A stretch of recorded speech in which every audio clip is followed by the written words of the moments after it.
ماشاء اللہ ولا حول ولا قوة الا باللہ العلی العظیم اعوذ باللہ من الشیطان اللعین الرجیم بسم اللہ الرحمن الرحیم الحمد للہ رب العالمین الصلاة والسلام علی سید الانبیاء والمرسلین وخاتم النبیین بالقاسم محمد صلی علی محمد آل محمد وآلہ الطیبین الطاہرین المعصومین الذین اذهب اللہ عنہم الرجس وطہرہم تطہیرا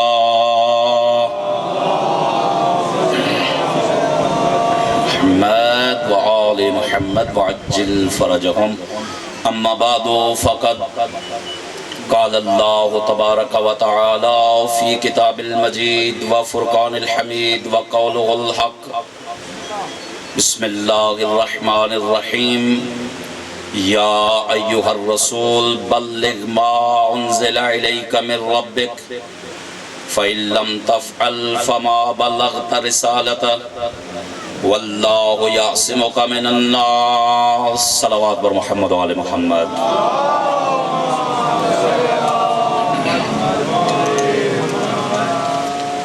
برگاہ رب کریم میں دعا گو ہوں مولا کائنات بحق محمد و آل محمد علیہ السلام آج کی اس مجلس اعزا کو اپنی بارگاہ میں شرف قبولیت عطا فرما۔ کریم اللہ غفور اللہ رحیم اللہ محمد و اہل بیت محمد کی عزت و عظمت کا واسطہ بانی مجلس سید توقیر عباس کاظمی صاحب اور ان کے تمام صاحبان جو اس مجلس کے انعقاد میں شامل ہیں، خداوندہ ان کی توفیقات خیرہ میں اضافہ فرما۔ بحق محمد و اہل بیت محمد علیہ السلام جہاں جہاں سے مومنین و مومنات تشریف لائے ہیں، خدایا ہر ایک کو ہر قدم کے عوض میں بہترین اجر عطا فرما۔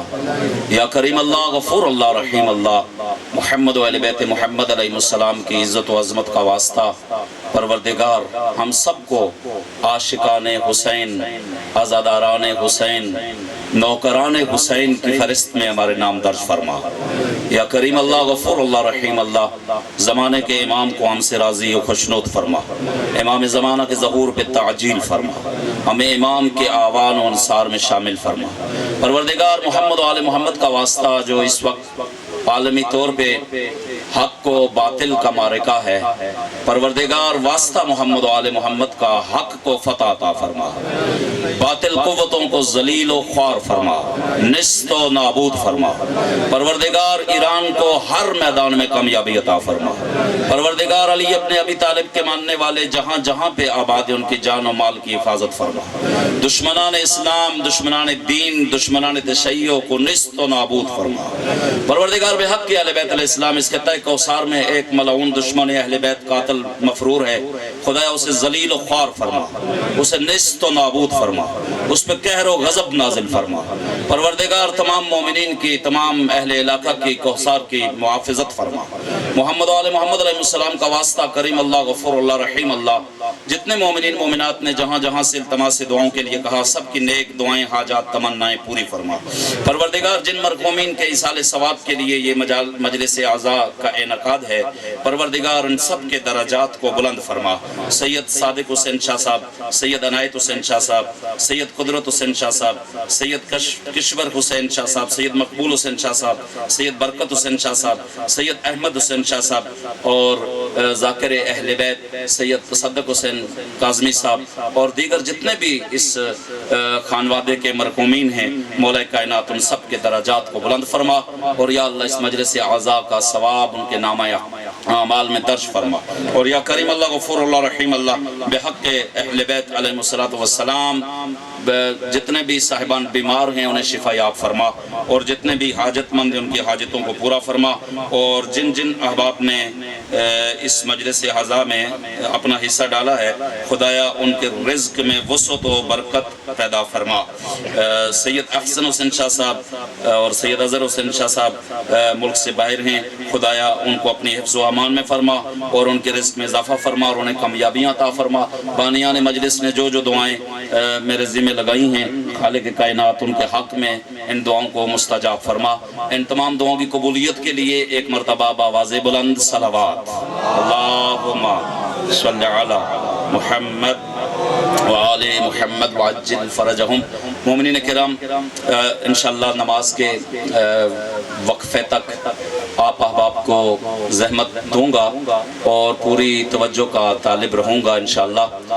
بڑے خوش نصیب احباب تشریف فرما ہیں کہ جنہیں خالق کائنات نے یہ توفیق مرحمت فرمائی کہ آپ ذکر آل محمد علیہ السلام کی محفل میں بیٹھے ہوئے ہیں، اور یہ کوئی معمولی سعادت نہیں ہے، یہ بہت عظمت والی بات ہے کہ اس خالق کائنات کا جتنا بھی شکر ادا کیا جائے وہ کم ہے کہ اس کریم اللہ نے ہمیں یہ موقع فراہم کیا کہ ہم ان ہستیوں کے ذکر میں آئے ہوئے ہیں کہ جن ہستیوں کا ذکر خود خدا کر رہا ہے،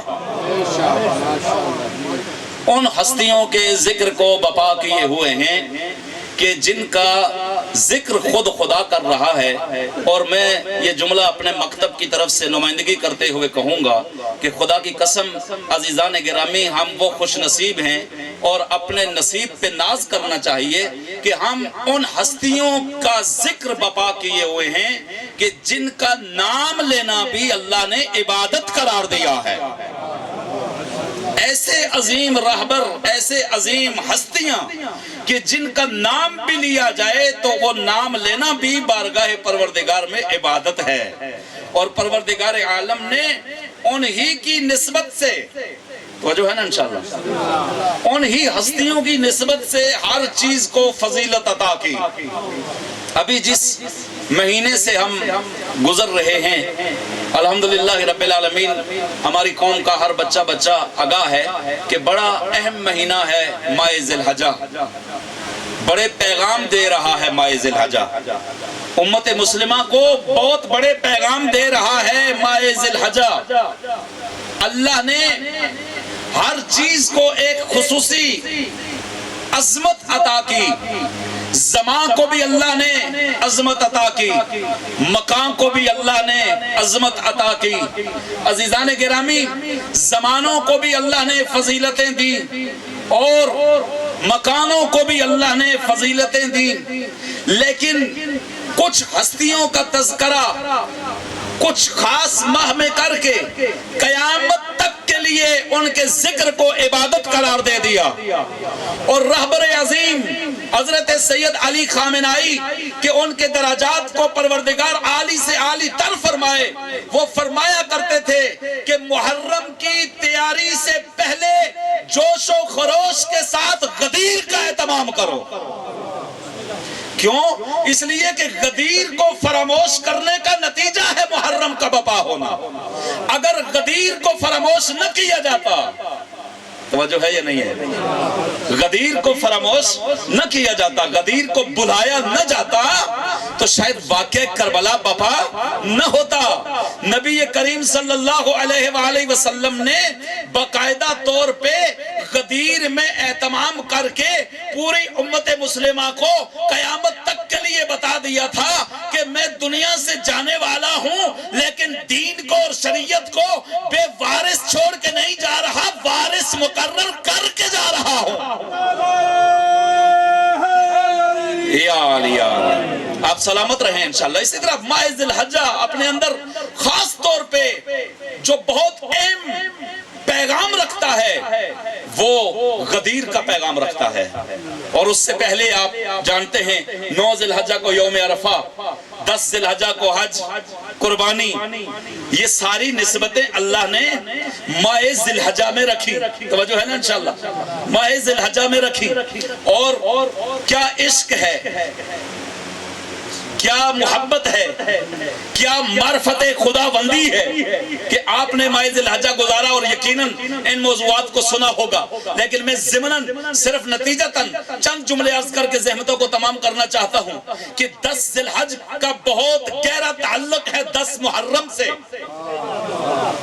10 ذی الحج کا بڑا گہرا تعلق ہے قبلہ شاہ صاحب، 10 ذی الحج کا 10 محرم سے بڑا گہرا تعلق ہے، اور وہ تعلق الحمدللہ اللہ نے اپنی حکمتوں سے دنیا میں عیاں کر کے دنیا والوں کو بتا دیا کہ جن کی قلمیں فوراً فتووں کے لیے اٹھتی تھی،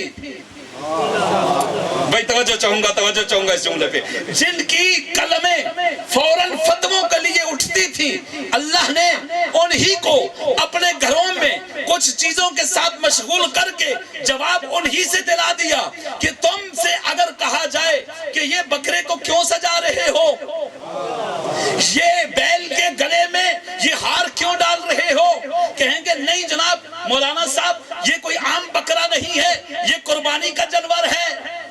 توجہ، یہ کوئی عام بکرا نہیں ہے، یہ قربانی کا جانور ہے، یہ بیل عام نہیں ہے، یہ قربانی کا جانور ہے۔ ہم نسبت دے رہے ہیں اس کو اس دمبے کے ساتھ کہ جو وہاں سے آیا تھا، توجہ ہے، اسماعیل بچ گئے اور دمبا ذبح ہو گیا، ہم اس نسبت سے اس بکرے کو سجا رہے ہیں، کوئی مہندی لگا رہا ہے، کوئی ہار ڈال رہا ہے، کوئی بیل کو سجا رہا ہے، اس کو غلط نہ کیجئے گا، یہ نسبت ہے اس جانور کے ساتھ۔ بھائی 1400 سال سے ہم بھی تو تمہیں یہی بتاتے آ رہے ہیں کہ ہم گھوڑے کو پوجتے نہیں ہیں، گھوڑے کو نکال کر جلوسوں میں لا کر تمہیں بتانا چاہتے ہیں کہ جس طرح سے آج کا یہ تمہارا بکرا محترم ہے،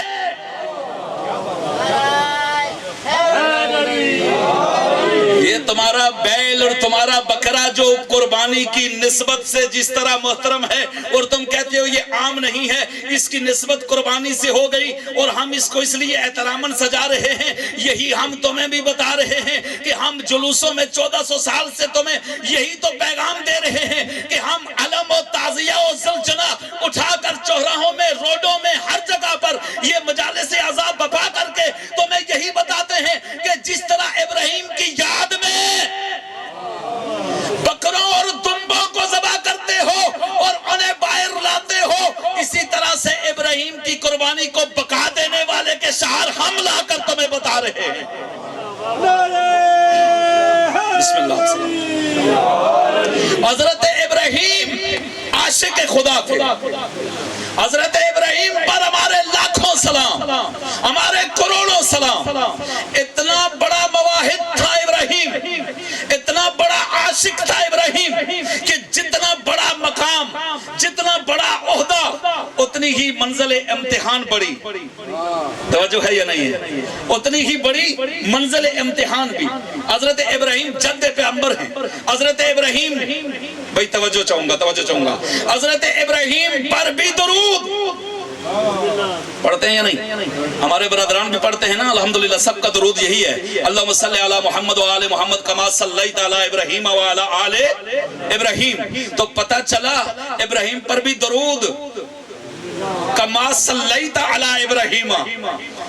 توجہ ہے یا نہیں؟ درود کس پہ پڑھا جا رہا ہے؟ اللہم صلی علی محمد و آل محمد، پروردگار محمد و آل محمد پر درود بھیج، کما صلیت علی ابراہیم و علی آل ابراہیم، جس طرح ابراہیم اور اس کی آل پہ بھیجا۔ پتہ چلا ابراہیم کا تعلق بھی قربانی سے اور محمد کے گھرانے کا تعلق بھی قربانی سے، ان پہ بھی درود، ان پہ بھی درود۔ توجہ ہے یا نہیں؟ ان پہ بھی درود، ان پہ بھی درود۔ حضرت ابراہیم عاشق خدا، حضرت ابراہیم کا امتحان دیکھیے کیسا امتحان ہے۔ کبھی امتحان ہو رہا ہے مال سے، توجہ ہے، حضرت ابراہیم کا امتحان مال سے بھی ہوا، جان سے بھی ہوا، اولاد سے بھی ہوا۔ باہر نکلے، جانور لے کر، جانتے ہیں نا آپ، بہت بڑے جانور تھے حضرت ابراہیم کے پاس۔ باہر نکلے، آواز آئی، سبوحن قدوسن رب الملائکۃ والروح، سبوحن قدوسن رب الملائکۃ والروح۔ جب بلندی پہ آواز آئی عشق پروردگار میں یہ تسبیح اتنی اچھی لگی کہ مال وہاں ہی رہا. ابراہیم فوراً چلتے چلتے وہاں پہنچے, دیکھا ایک حسین شہزادہ ہے, کہا یہ ذکر تسبیح تم نے پڑھی؟ توجہ ہے بھائی آپ کی؟ جی ہاں میں نے پڑھی.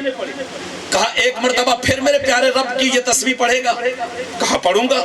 کہا پڑھو, سبوحن قدوسن رب الملائکۃ والروح. کہا بہت پیاری پڑھی ہے, میرے دل کو بہت سکون ملا ہے, ایک مرتبہ پھر پڑھو گے؟ اللہ اکبر, آپ سلامت رہیں جو نتیجے تک پہنچ چکے کہ ایک مرتبہ پھر پڑھیں گے. اس نے کہا نہیں, اب پڑھنے کے لیے مال چاہیے. توجہ ہے آپ کی؟ آزمائش ہوتی ہے, امتحان ہوتا ہے. کہا اب نہیں پڑھوں گا, مجھے مال چاہیے. ابراہیم نے یہ نہیں کہا کتنا مال چاہیے, 10 بکریاں چاہیے, 20 چاہیے, 40 چاہیے, نہیں. کہا یہ سارا مال تیرا ہو گیا, ایک مرتبہ میرے رب کے نام کی تسبیح پڑھ. یہ ہے عاشق خدا, یہ ہے ابراہیم جو اپنے سارے غلے کو, سارے مال کو پیش کر دیا. کہا میرے رب کے نام کی تسبیح پڑھ, اس کا مالک میں نہیں رہا, تو رہا. یہ عشق خدا ہے. جانتے ہیں یہ منزل امتحان میں کون تھا؟ وہ کوئی بندہ نہیں تھا, وہ فرشتہ تھا جو اپنے رب کی تسبیح کر رہا تھا. اور ابراہیم کی آزمائش ہو رہی تھی مال سے. عزیزان گرامی, مال کے امتحان میں جب پاس ہوئے ابراہیم تو منزل آ گئی جان پہ. جان کا امتحان آ گیا, بہت وسیع رقبے پہ آگ لگائی. ابراہیم کو عشق خدا میں, آتش نمرودی میں پھینکا جانے لگا منجنیکوں کے ذریعے. توجہ ہے نا انشاءاللہ؟ یہ عید گزری ہے ابھی, یقیناً آپ تمام احباب نے خطبہ عید میں یہ سارے واقعات سنے ہوں گے. میں نتیجہ دینا چاہتا ہوں کہ جب وہاں پر منجنیکوں کے ذریعے ابراہیم کو آگ میں ڈالا جانے لگا نا, اتنا مواحد تھا, اتنا توحید پرست تھا, اتنی محبت خدا میں گرفتار تھا کہ جب منجنیکوں کے ذریعے آتش نمرودی میں جانے لگا تو جبرائیل آ گئے اور آ کے کہنے لگے کہ میں آپ کی مدد کے لیے آیا ہوں, آپ کو اس آگ سے بچانے کے لیے آیا ہوں. میں قربان جاؤں ابراہیم خلیل اللہ پہ کہ ایک مرتبہ جبرائیل کی طرف دیکھ کے کہتے ہیں اے جبرائیل, جہاں سے آیا ہے وہاں ہی واپس چلا جا. وہ جانے جس کی خاطر میں آگ میں جا رہا ہوں, وہ خدا جانے اور ابراہیم جانے. مجھے تیری مدد کی ضرورت نہیں ہے, میں جس کے لیے آگ میں جا رہا ہوں, توجہ ہے یا نہیں ہے, میں جس کے لیے آگ میں جا رہا ہوں وہ جانے. عزیزو, جب معرفت اتنی ہو, جب محبت کا عالم یہ ہو, تو پھر بے شک کئی جگہوں پہ محیط آگ اس میں ڈالا جائے منجنیکوں کے ذریعے, تو پھر اللہ کہتا ہے یا نارو کونی بردم و سلاما, اے آگ ٹھنڈی ہو جا اور سلامتی بن جائے ابراہیم کے لیے, گلزار بن جائے ابراہیم کے لیے. صرف ٹھنڈی نہیں, توجہ ہے یا نہیں, صرف ٹھنڈی نہیں بلکہ گلزار بن جا, باغ بن جا, سکون اور راحت بن جا حضرت ابراہیم کے لیے. تو بس عزیزان گرامی, یہ جان کا امتحان ہوا, جان کے امتحان میں بھی کامیاب ہو گئے. تڑپتے رہے ابراہیم, تڑپتے رہے ابراہیم. عشق خدا, محبت خدا, یہ پڑھنا یا تقریریں کرنا بڑی آسان ہے, لیکن جس پر گزر رہی ہو پتہ اسے ہوتا ہے. 86 سال قبلہ, 86 سال کی عمر میں جب حضرت ابراہیم ضعیفی اور بزرگی میں تھے, تو اس وقت اللہ نے حضرت ابراہیم کو حضرت اسماعیل عطا کیے. حضرت اسماعیل کی جب ولادت ہوئی, 86 سال کے بزرگ تھے حضرت ابراہیم علیہ السلام جب اللہ نے بیٹا عطا کیا اسماعیل. اور آپ اندازہ کیجئے کہ 86 سال, پہلا مرحلہ مال کا, دوسرا مرحلہ جان کا, تیسرا مرحلہ یہ اولاد کا نہ ہونا, اتنے دیر نہ ہونا, 86 سال تک نہ ہونا, اس کے لیے تڑپنا. بھائی توجہ ہے یا نہیں ہے؟ ان سارے چیزوں کا موازنہ کریں. اور جب 86 سال کی عمر ہوئی تو اللہ نے بیٹا دیا, اور بیٹا اسماعیل دیا. توجہ ہے, 100 سال کی عمر میں تھے تو حضرت اسحاق پیدا ہوئے, لیکن یہ اسماعیل جب 86 سال ابراہیم کی عمر تھی تو یہ پیدا ہوئے. اور جب خواب دیکھا, اور خواب کے عالم میں بیٹے کو ذبح کر رہے ہیں, ایک خواب ایک دفعہ نہیں دیکھا, 3 دفعہ دیکھا. 8 ذی الحج کو دیکھا, 9 ذی الحج کو دیکھا, 10 ذی الحج کو دیکھا. اور جب بیٹے سے کہا کہ میں یہ خواب دیکھ رہا ہوں تو جو ہے فنظر ماذا ترا، بیٹا تمہاری کیا رائے ہے، میں قربان جاؤں اسماعیل پہ۔ ارے نبی کی گود میں پروان چڑھنے والوں کا مقام کیا ہوتا ہے کہ جب باپ نے بیٹے سے کہا تو بیٹا اتنا معرفت والا ہے کہ آیت بن گئی قرآن کی، لفظ بدل گئے، فنظر ماذا ترا، بیٹا تیری کیا رائے ہے؟ تو بیٹے نے جواب دی، یا ابا تفعل ما تؤمر ستجدونی انشاءاللہ من الصابرین، یا ابا تفعل ما تؤمر ستجدونی انشاءاللہ من الصابرین۔ بیٹے نے جواب ایسا دیا کہ وہ رائے والی بات ہی نہیں رہی، کہا بابا جان جو حکم آپ کو مل رہا ہے اس پہ عمل کیجئے، اللہ نے چاہا تو آپ مجھے صابرین میں سے پائیں گے، اللہ نے چاہا تو آپ مجھے صابرین میں سے پائیں گے۔ میں کہوں گا اے نبی خدا، اے اتنے بڑی منزل پہ فائز ہونے والے بھی خود کو یہ نہیں کہہ رہے ہیں کہ بابا آپ مجھے صابر پائیں گے۔ صابر ہونا اور ہے، صابرین میں سے پائیں گے۔ پتہ چلا کہ ان کے سامنے صابرین کا ایک گروہ، ایک جماعت موجود تھی جس کے ساتھ ملک ہونا اسماعیل اپنا سعادت سمجھتے تھے۔ بابا آپ اس حکم پہ عمل کیجئے، اللہ نے چاہا تو آپ مجھے صابرین میں سے پائیں گے۔ عزیزان گرامی، ایک نسبت حضرت ابراہیم علیہ السلام کی یہ ہے، جب اپنے بیٹے پہ خنجر چلایا اور چھری کو چلایا، اب جب اس کی محبت میں چھری چلائی جا رہی ہو اور بیٹے کی گردن پہ چلائی جا رہی ہو تو یہ کوئی آسان کام نہیں ہوتا، لیکن ابراہیم نے جنبش دی ہاتھ کو، چلائی چھری۔ اب ابراہیم کا کام تھا چھری چلانا، توجہ توجہ توجہ، ابراہیم کا کام تھا چھری چلانا۔ اب اس چھری سے ذبح کون ہوگا؟ یہ اسماعیل، یہ ابراہیم پہ منحصر نہیں۔ اب دمبا ذبح ہوا، دمبے کا ذبح ہونا دلیل ہے کہ ابراہیم نے چھری چلا دی تھی، آگے ذبح کون ہوا یہ وہ جانے کہ جس کی محبت میں چھری چلائی تھی۔ اب اس نے اس کو بچا لیا، اسماعیل کو بچا لیا، فدیہ بیچ دیا اور کہا قد صدقت الرؤیا یا ابراہیم، اے ابراہیم آپ نے اپنی خواب کو سچ کر دکھایا، وَفَدَيْنَاهُ بِذِبْحٍ عَظِيمٍ، ہم نے آپ کی قربانی کو ذبح عظیم میں بدل دیا، ہم نے آپ کی قربانی کو ذبح عظیم میں بدل دیا۔ سرکار العلماء علامہ علی نقی نقن، خدا ان کے درجات بلند فرمائے، وہ اس موقع پر یہ جملے ارشاد فرمایا کرتے تھے کہ پروردگار ہم جرات تو نہیں کرتے لیکن دست ادب جوڑ کے یہ کہیں گے کہ اے پروردگار، ابراہیم خلیل اللہ کے بیٹے کے لیے فدیہ آ گیا۔ توجہ ہے، ابراہیم خلیل اللہ کے بیٹے کے لیے فدیہ آ گیا دمبے کی صورت میں، محمد حبیب اللہ کے بیٹے کے لیے فدیہ کیوں نہیں آیا؟ وَفَدَيْنَاهُ بِذِبْحٍ عَظِيمٍ، ابراہیم ہم نے آپ کی اس قربانی کو ذبح عظیم میں بدل دیا، ایک بڑی قربانی میں بدل دیا۔ افسوس سے کہنا پڑتا ہے کہ افسوس، ہمیں دمبے تو یاد رہے لیکن کنبے کو بھول گئے، ہمیں دمبے یاد رہے لیکن کنبے کو بھول گئے کہ جسے اللہ نے کہا تھا فَدَيْنَاهُ بِذِبْحٍ عَظِيمٍ، ہم نے ذبح عظیم میں اس قربانی کو بدل دیا ہے۔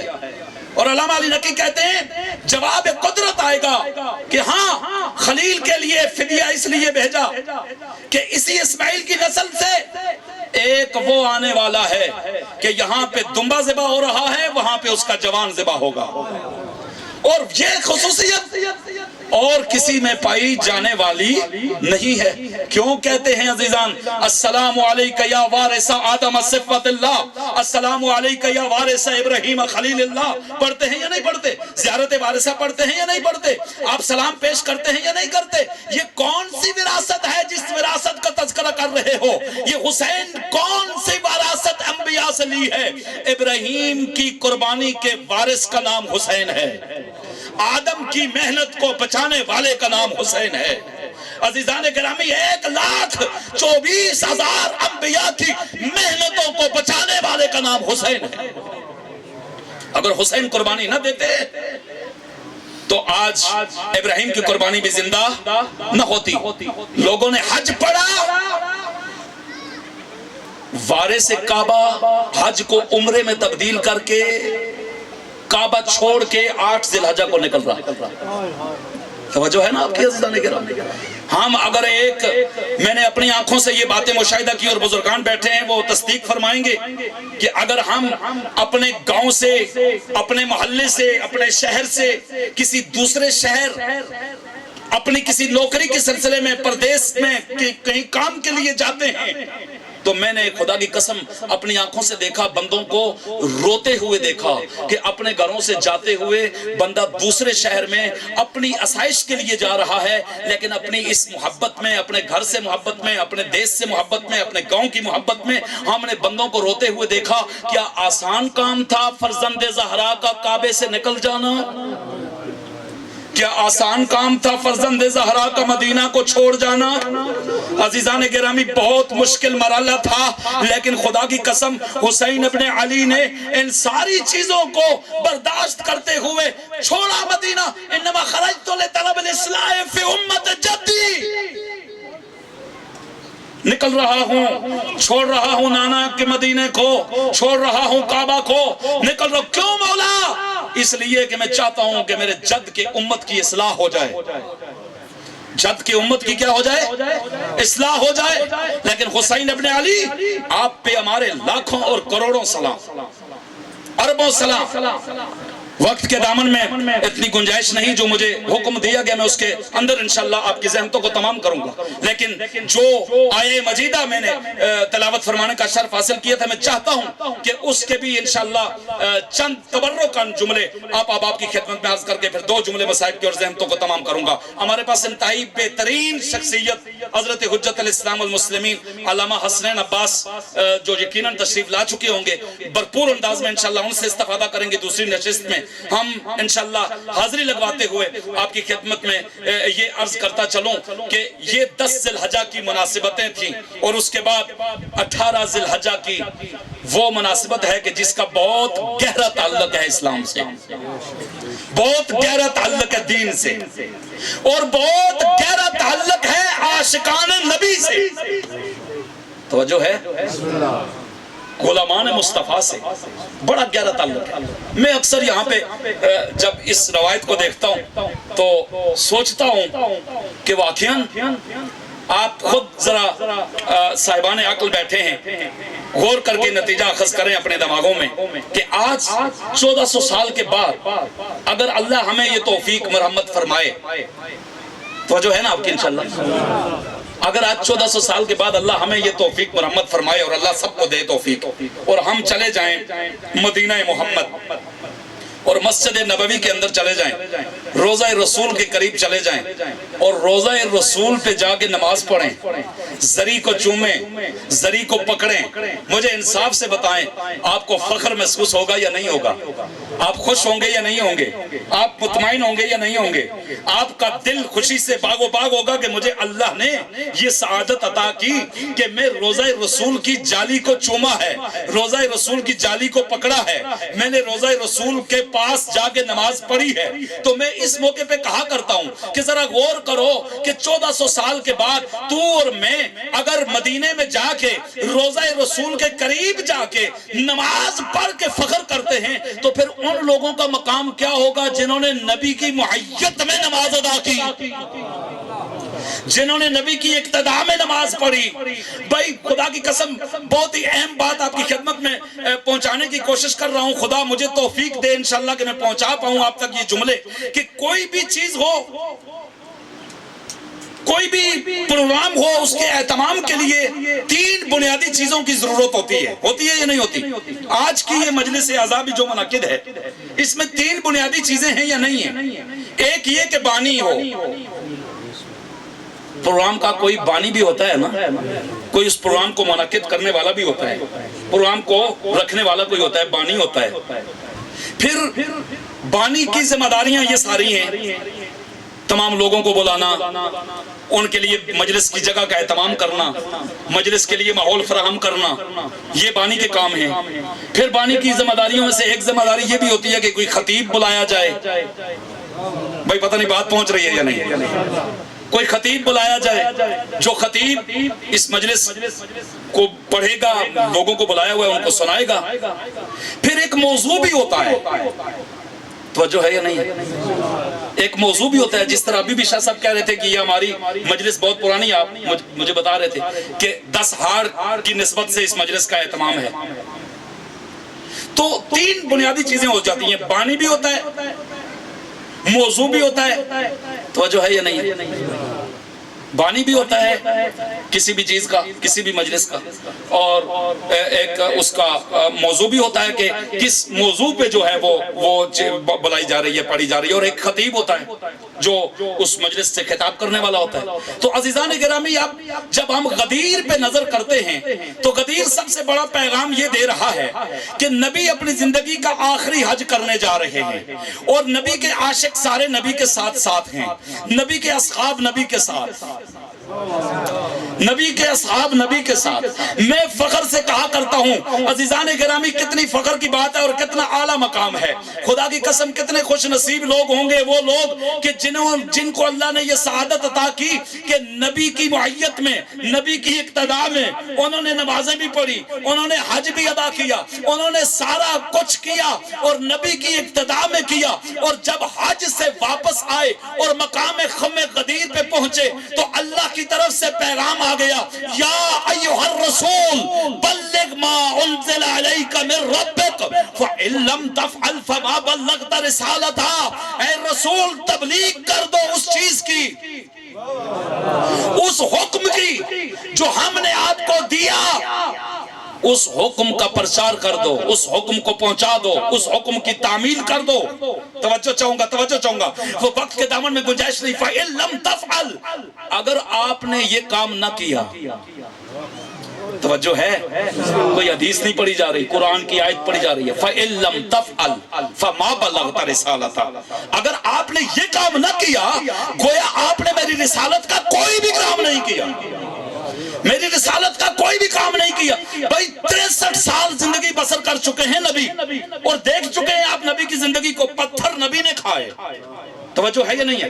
زحمتیں نبی نے برداشت کی، ہر طرح کی تکلیف نبی نے برداشت کی، لیکن نتیجتاً آخر میں کہا جا رہا ہے فَإِن لَمْ تَفْعَلْ فَمَا بَلَغْتَ رِسَالَتَهُ، اگر آپ نے یہ کام نہ کیا گویا آپ نے میری رسالت کا کوئی بھی کام نہ کیا۔ عزیزان گرامی، آپ 3 دن تک،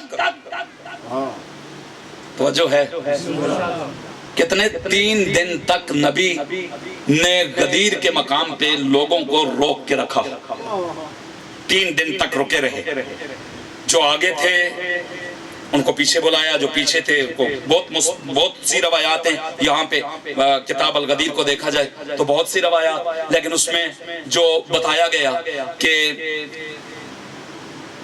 اتنی گرمی پڑ رہی تھی، اتنی شدید ترین گرمی تھی کہ صحابہ کرام نے اپنی عبائیں اتاری اور اپنے پاؤں کے نیچے رکھی، پاؤں جل رہے تھے، اتنی گرمی تھی غدیر کے میدان میں، لیکن حکم پروردگار تھا کہ آپ یہ پیغام پہنچا دیں ورنہ آپ نے رسالت کا کوئی کام نہیں کیا۔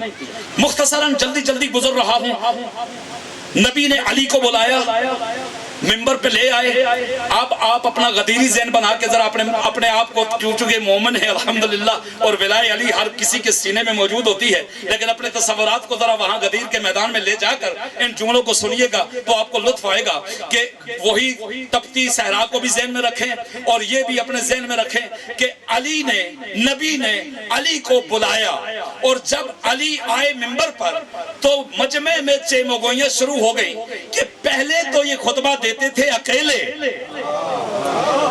آج جو ہے وہ ساتھ دوسرے کو بھی بلا لیا، اور روایات میں موجود ہے، مختلف روایتیں جہاں پر لکھی گئی وہاں پر یہ لکھا گیا کہ کم از کم تعداد صحابہ کرام کی 1,20,000 تھی۔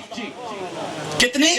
1,20,000 حاجی، تازے حاجی، رسول کی معیت میں حج کیے ہوئے حاجی، اور غدیر کے مقام پر روک کر علی کو منبر پہ بلا کر بازو بلند کر کے 3 گھنٹے کا طولانی خطبہ ہے، اب آئیں صحابہ کی نیچے پڑی ہیں، لیکن یہاں روک کے جملے کہوں کہ خدا کی قسم پروردگار عالم تیری بھی کیا شان ہے، تیری بھی کیا حکمتیں ہیں۔ یہ وہی نبی ہے کہ جو اپنے گھر کے اندر عبادت کرتا ہے، اپنے گھر کے اندر گھر کے ماحول میں عبادت کرتا ہے، تو یہی پروردگار اپنے نبی کو مخاطب کر کے کہتا ہے، او میرے نبی میری بارگاہ میں کم کھڑا ہوا کر، تیرے پاؤں پہ ورم آ جاتے ہیں، تیرے پاؤں پہ سوجن آ جاتی ہے، یہ مجھ سے برداشت نہیں ہو سکتی، تیرے پاؤں پہ ورم نہ آئیں، عبادت بھی میری ہے، تو بھی میرا ہے، میری بارگاہ میں کم کھڑا ہوا کر۔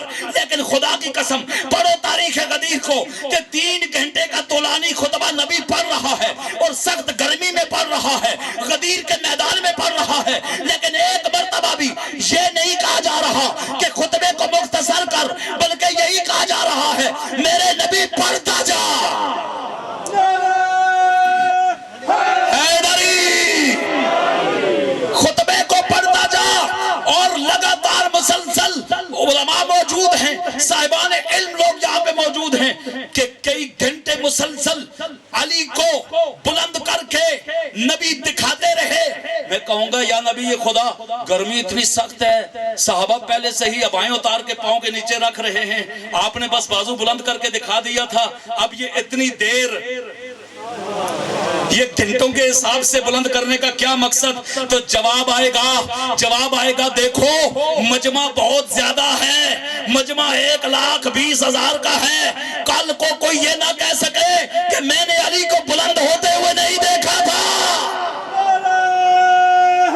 حیدری اس لیے لگاتار مسلسل بلند کر کے دنیا والوں کو بتا رہا ہوں، اور کیا جملے کہے رسول اللہ نے، کیا جملے کہے، خدا کی قسم کیا عظمت والے جملے کہے، کہا اللہ مولائی، اللہ میرا مولا ہے، وَأَنَا مَوْلَى الْمُؤْمِنِينَ، اور میں مومنوں کا مولا ہوں، وَمَنْ كُنْتُ مَوْلَاهُ،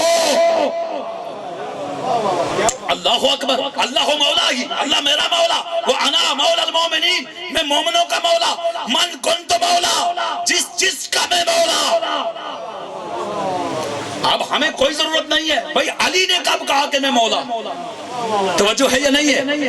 علی سے حسد انسان کو دوزخ پہنچا دیتا ہے، علی کا بغض انسان کو دوزخ پہنچا دیتا ہے، علی کا بغض انسان کے چہروں کو بگاڑ دیتا ہے۔ خدا کی قسم اب مجھے کیا ضرورت ہے اس بحث میں پڑھنے کی؟ ہم تو اتنا کہیں گے کہ میرے نبی سید الانبیاء ہیں، میرے نبی تمام نبیوں کے سردار ہیں، آپ میں سے سب تائید فرمائیں گے یا نہیں؟ کیا محمد آدم کے مولا ہیں یا نہیں؟ موسیٰ کے مولا ہیں یا نہیں؟ عیسیٰ کے مولا ہیں یا نہیں؟ سب نبیوں کے مولا ہیں یا نہیں؟ تو جواب آئے گا سب نبیوں کے مولا۔ تو کیا کہا نبی نے؟ جس کا میں مولا، اگر آدم کا میں مولا فہذا علی مولا، علی اس کا مولا، اگر کسی اور نبی کا میں مولا۔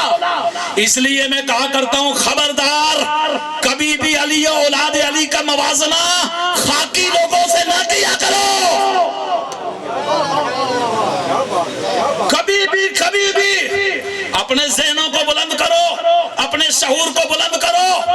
علی کسی عام ہستی کا نام نہیں ہے، علی اس ہستی کا نام ہے جس کی ولادت کعبہ میں ہوتی ہے۔ اللہ اکبر، علی اس ہستی کا نام ہے، علی اس ہستی کا نام ہے۔ میں قربان جاؤں، مشکل کشا کے ماننے والے ہیں نا، مشکل کشا کے ماننے والے ہیں، خدا کی قسم عزیزو مجھے کہنے دو، یہ مولا کائنات کے غدیر کا موقع کے یہ بیان ہے، اور میں کہوں گا کہ علی اس شخصیت کا نام ہے، علی اس شخصیت کا نام ہے جس کا نام لینا اللہ نے عبادت قرار دیا، جس کے ذکر کو اللہ نے عبادت قرار دیا۔ ارے جس محمد مصطفیٰ نے تمہیں کلمہ سکھایا، جس مصطفیٰ نے تمہیں توحید سکھائی، جس مصطفیٰ نے تمہیں دین سے آگاہ کیا، جس مصطفیٰ نے تمہیں ہر چیز سے آگاہ کرتے ہوئے آج اگر کسی بھی ملت اسلامیہ کے فرد سے سوال کرو کہ کیا آپ اللہ کو مانتے ہو، تو سب کہیں گے جی بالکل، کیوں نہیں، اللہ کو مانتے ہیں۔ میں کہوں گا کیا اللہ کو دیکھا ہے جو مانتے ہو، تو کہے گا نہیں، اللہ کو دیکھ کے نہیں مانا، نبی نے کہا ہے تو مانا ہے۔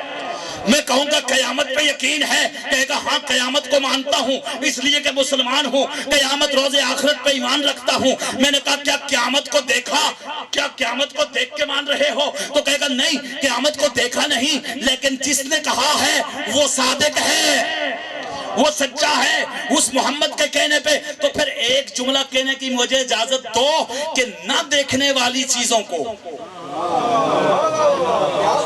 بسم اللہ، آپ سلامت رہیں، آپ سلامت رہیں، نہ دیکھنے والی چیزیں، اللہ دیکھا نہیں، قیامت دیکھی نہیں، موت دیکھی نہیں، نہ دیکھنے والی چیزوں کو تم نے مصطفیٰ کے کہنے پہ مان لیا۔ جب کہا تو تم نے کہا مصطفیٰ نے کہا ہے اس لیے مان رہا ہوں۔ نہ دیکھنے والی چیزوں کو تم نے مصطفیٰ کے کہنے پہ مان لیا، تو پھر جملہ کہنے کی اجازت دو کہ نہ دیکھنے والی چیزوں کو مصطفیٰ کے کہنے پہ مان لیا، اور جو 1.25 لاکھ کے مجمع میں تیز دھوپ میں بازو بلند کر کر کے دکھا دکھا کے منواتا رہا،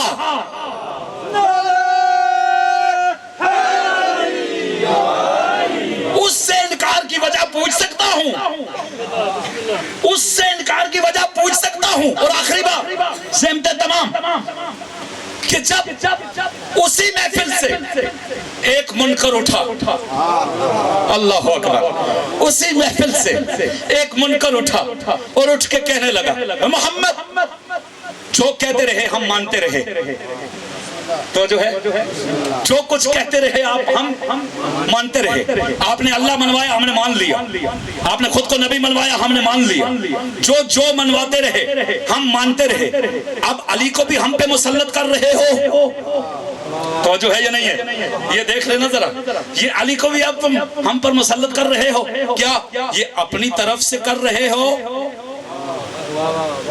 یا اللہ کی طرف سے؟ آپ سلامت رہیں، بسم اللہ کی بلا، اللہ کی طرف سے یا اپنی طرف سے؟ آواز آئی؟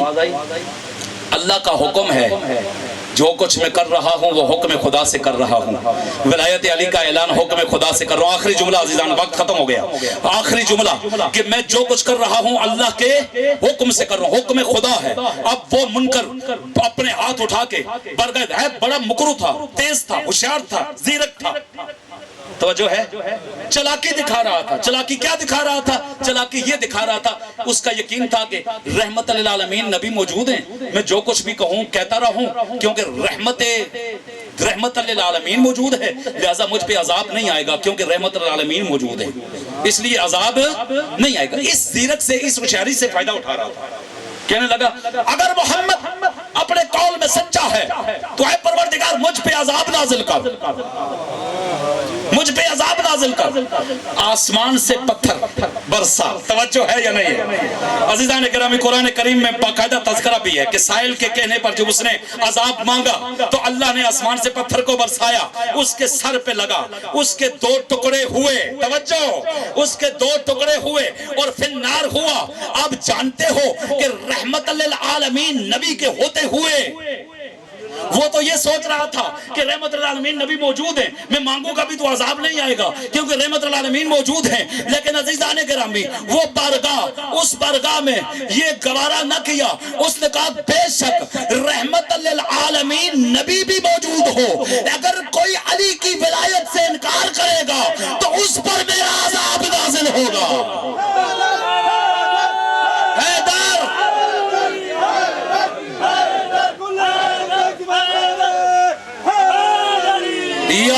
آپ سلامت رہیں، مولا آپ کو آباد رکھے۔ بے شک رحمت للعالمین نبی بھی ہو، میں توحید کی آنچ کو برداشت کر لوں گا، میں رسالت کی آنچ کو برداشت کر لوں گا۔ کیوں؟ اس لیے کہ علی موجود ہے توحید کے تحفظ کے لیے، علی موجود ہے رسالت کی تحفظ کے لیے، تو جو میری توحید کو بھی بچا رہا ہو، میرے نبی کی رسالت کو بھی بچا رہا ہو، اس کے منکر کو میں کبھی برداشت نہیں کروں گا، چاہے وہ میرے گھر میں ہی کیوں نہ ہو۔ اسی لیے کہا گیا کہ اگر کوئی کعبے کا طواف کرتے ہوئے، اللہ اکبر، نو نبی جتنی عمر پائے، صفا و مروہ کے درمیان توجہ ہے، بے دردی کے ساتھ قتل کر دیا جائے، ہے علی اگر تیرا بغض اس کے اندر پایا جا رہا ہو تو جنت تو کیا جنت کی خوشبو بھی نہیں سونگ پائے گا اور اللہ اسے منہ کے بل جہنم میں گرائے گا۔ ناز کیا کرو، فخر کیا کرو، ہے محبان محمد و آل محمد جو اللہ نے آپ کو علی و اولاد علی دی ہے۔ اور خدا کی قسم یہی علی کہ جن کا یہ مقام رسول نے غدیر کے موقع پر لوگوں کو دکھا کے سمجھا کے گئے نبی کہ میں بے وارث نہیں جا رہا، میں وارث مقرر کر کے جا رہا ہوں۔ لیکن عزیزو نبی کے جانے کی دیر تھی کہ نبی کے کنبے کے ساتھ کیا ہوا۔ صبح سے مجلس جاری ہے اور میرے برادران نے بہت خوبصورت انداز میں فضائل و مصائب انشاءاللہ بیان فرمائے۔ ایک روایت مصائب کے ایک جملے اور آپ کی زحمتوں کو تمام عزیزان گرامی اولاد علی کو اسلام کے تحفظ کے لیے، اسلام کی بقا کے لیے کس طرح سے قربان کر دیا گیا۔ میں ابھی آپ کی خدمت میں یہ عرض کر رہا تھا نا، دنیا والوں آپ نے ابراہیم کے دمبے کو تو یاد رکھا لیکن رسول کے کنبے کو بھول گئے۔ دنیا والوں آج بھی جب تم کسی جانور کو ذبح کرتے ہو تو ذبیحہ کے احکام میں لکھا ہے کہ جب جانور کو ذبح کیا جائے تو اسے پانی پلایا جائے۔ خدا کی قسم میں نے اپنی گنہگار آنکھوں سے اس روایت کو پڑھا عزیزوں کہ جب سید سجاد مدینہ کے بازار میں جاتے تھے نا تو قصائی سجاد کو دیکھ کے دکانیں بند کر دیتے تھے۔ وہ کہا کرتے تھے حسین کا بیٹا آ رہا ہے، ایسے سوال کرے گا ہم سے برداشت نہیں ہوگا۔ ایک قصائی کہتا ہے ایک دن سید سجاد بازار مدینہ میں آئے، میں جانور کو ذبح کرنے والا تھا، کہا ہے قصائی جانور کو ذبح نہ کرنا۔ ہزاداروں کہتا ہے میں رکا، سید سجاد میرے قریب آئے، آگے پوچھتے ہیں قصائی مجھے یہ بتا ذبیحہ کے احکام جانتا ہے؟ فرمایا جا فرزند زہرا میں جانتا ہوں کہ جانور کو کیسے ذبح کیا جائے۔ فرمایا کیسے ذبح کرتے ہو؟ فرمایا اے فرزند زہرا ذبح کرنے سے پہلے پانی پلاتا ہوں۔ عزاداران مظلوم کربلا سید سجاد نے جب سنا ایک مرتبہ روتی ہوئی آنکھوں کے ساتھ اپنا چہرہ کربلا کی طرف کیا اور فرمایا السلام علیکہ یا ابا عبداللہ، السلام علیکہ یا ابا، او میرے بابا، او میرے آپ پر سلام ہو۔ او مدینے میں جانوروں کو بھی پانی دے کے ذبح کیا جاتا ہے۔ او میرے بابا آپ کو 3 دن کا بھوکا اور پیاسا کربلا میں ذبح کر دیا گیا۔ دوسرا سوال پوچھا اے قصائی یہ بتا جب جانور کو ذبح کرتا ہے تیز خنجر کے ساتھ کرتا ہے یا کن خنجر کے ساتھ؟ عزاداران مظلوم کربلا آپ جانتے ہیں ذبیحہ کے احکام، جانور کو ذبح کرنے کے شریعت میں احکام وارد ہوئے ہیں کہ تیز آلے کے ساتھ ذبح کیا جائے۔ پہلے چھری کو تیز کیا جائے تاکہ جانور کو زیادہ اذیت نہ پہنچے۔ عزاداروں جب اس نے کہا میں تیز خنجر کے ساتھ ذبح کرتا ہوں، پھر روتی ہوئی آنکھوں کے ساتھ خون کے آنسو آنکھوں سے جاری ہیں، اپنے بابا کے قبر کی طرف کربلا کی طرف رخ کر کے کہتے ہیں بابا مدینے میں جانوروں کو بھی تیز خنجروں سے ذبح کیا جاتا ہے۔ او میرے بابا آپ کی مظلومیت پہ میرا سلام۔ ظالم آپ کو ذبح کرتا تھا، اپنے خنجر کو پہلے پتھر پہ مارتا تھا تاکہ سید شہداء کو زیادہ تکلیف پہنچے۔ بس آخری جملہ سمتے تمام۔ فرمایا اور کیا کرتا ہے؟ فرمایا اے فرزند زہرا جب جانور کو ذبح کرتا ہوں تو کوشش کرتا ہوں کہ دوسرا جانور نہ دیکھ رہا ہو، جانور کو جانور کے سامنے ذبح نہیں کرتا۔ بس سید سجاد رو رو کے کہتے بابا جانوروں کو بھی جانوروں کے سامنے ذبح نہیں کیا جاتا۔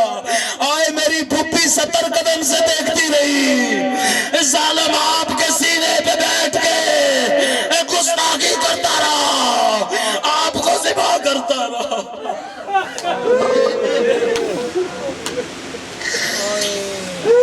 وَسَيَعْلَمُ الَّذِينَ ظَلَمُوا أَيَّ مُنْقَلِبٍ